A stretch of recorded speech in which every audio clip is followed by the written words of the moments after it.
오늘 신문입니다. 동아일보 일면부터 살펴볼까요? 자, 지난 4월 21일 국회 환노위에서는 무슨 일이 벌어졌는지 묻고 있습니다. 이날은 야당 중진 의원 3명이 연루된 입법 로비 사건에 발단이 된 근로자 직업능력개발법 개정안이 강행된 날이었습니다. 서울종합예술직업학교에서 직업 글자를 떼고 이름을 쓸 수 있도록 하는 법안이었죠. 직업학교와 학교의 차이는 크기 때문에 학교라는 명칭 함부로 쓸 수가 없는데요. 이런 이유로 여야 의원들은 납득이 안 가는 법이라며 반대했지만 법안심사소위에서 신계룡 환노위원장이 각별한 관심을 갖고 협의가 끝났다고 하니 법안 처리를 하자고 정리를 하려고 했다라고 신문은 주장을 하고 있습니다. 당시 고용부 차관도 교육부에서 반대가 크다면서 이의를 제기했지만 강행 처리가 됐다는 것입니다. 동아일보는 이 과정에서 입법 로비 의혹을 강력하게 제기했습니다. 검찰 수사를 받은 이 3명의 의원들이 로비를 받고 법안을 강행했다는 것인데요. 중앙일보를 통해서 이 내용 더 자세히 짚어보도록 하겠습니다. 제목부터 살펴보시죠.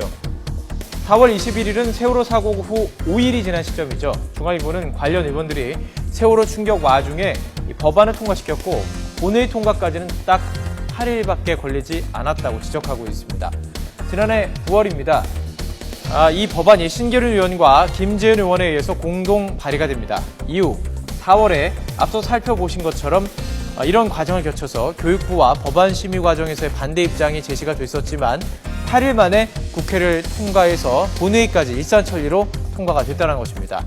검찰이 이 과정에서 신계륜, 김재현, 신하경 의원에게 금품이 전달된 것으로 보고 수사를 하고 있는 것이라고 신문은 전하고 있습니다.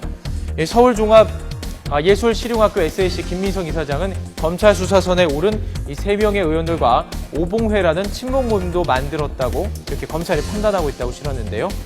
검찰은 이미 철피아 연루 의혹으로 새누리당 조현용 의원과 해운업 비리와 관련해 박상은 의원에게 소환을 통보했죠. 이미 임박해 있는데요. 앞서 살펴본 이 3인의 야당 의원들에 대한 소환 조사도 임박함에 따라서 정치권이 요동칠 것으로 보입니다. 다음 기사 살펴보도록 하겠습니다. 한겨레 신문인데요. 윤일병은 이렇게 얘기했습니다. 5분마다 살려달라고 빌었다. 또 이병장은 때리기 힘들다며 후임을 시켰다. 윤일병 사건의 조사 과정에서 나온 이야기였습니다. 가해자 이모 병장은 재판 과정에서 꼿꼿이 고개를 들고 있었다고 합니다. 일부 네티즌들은 이들을 악마라고 불렀습니다. 한겨레에서는 이 악마들이 입대 전에는 아주 평범한 학생이었다라고 기억을 해내고 있습니다. 먼저 주모자 이병장에 대해서 좀 살펴보겠습니다. 그도 이등병 때는 선임병들의 폭언의 피해자였습니다. 나이가 어린 선임병들이 나이 먹고도 이것밖에 못하느냐는 핀잔에 손가락이 부러져도 제설 작업을 하기도 했습니다. 결국 그 부대에서 전출을 가서 이 사고부대에서 근무를 하게 된 것이죠. 이병장이 자신의 잔회, 문회라고 부를 정도로 신임했던 후임들입니다. 하병장은요, 간호학과를 졸업하고 노래 부르는 것을 즐기는 아주 내성적인 성격의 학생이었다고 합니다.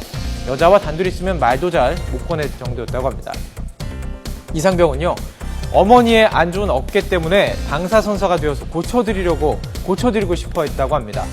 그리고 숨진 윤일병, 늦둥이로 태어나서 응석바지가 될 법도 한데 사려 깊은 성격이었다고 합니다. 빨리 제대해서 가족의 보탬이 되려고 장교로 지원하지 않고 입대했다고 하죠. 평범한 학생이었던 이들이 왜 갑자기 악마로 돌변을 했고 속 깊었던 막내 아들은 왜 피해자가 되어야만 했을까요? 혹시 우리는 더 큰 악마를 외면하고 있는 것은 아닐까요? 자, 다음 기사입니다. 동아일보입니다. 사진부터 살펴보겠습니다. 체온이 38도 넘는 사람을 꼼꼼히 체크하고 있는 장면입니다. 인천공항 검역소 직원이 에볼라 감염자를 가려내기 위해서 열감지 카메라로 검사를 하는 모습을 보고 계십니다. 그런데 이 검사에 허점이 있다고 합니다. 공항에서 냉방을 계속하기 때문에 실제 체온 측정에 오차가 있다는 것입니다. 실제로 1도에서 0.5도 가까이 낮게 측정이 된다고 하는데요.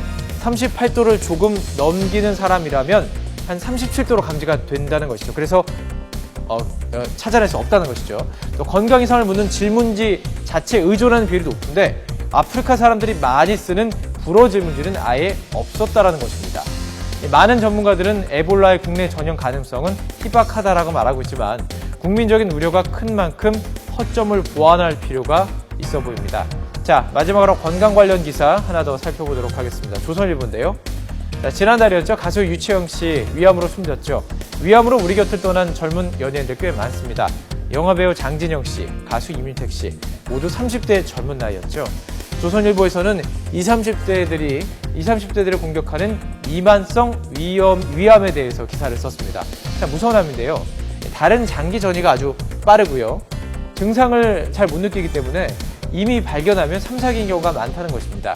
젊은 층 위암의 60에서 70%나 차지한다고 하는데요. 그림으로 좀 비교를 해보면 위암은 장형과 미만성 위암 이렇게 두 가지로 나뉩니다. 장형은 중장년층에게 많이 발병을 하고 암세포가 이렇게 한 곳에 모이지만 미만성은 이렇게 깨알 같은 크기로 군데군데 퍼져서 아주 위험하다는 것입니다. 전문의는 가족력이 있으면 정기검사 꼭 받아야 하고요. 짠 음식을 피하고 담배를 멀리하는 등 위암 예방법을 실천하는 것이 최선이다라고 조언하고 있습니다. 특히 40대 이전부터는 2, 3년에 한 번씩은 꼭 위내시경을 권고하고 있는데요. 철저한 검사와 예방으로 건강한 생활 유지하시기 바랍니다. 지금까지 오늘 신문이었습니다.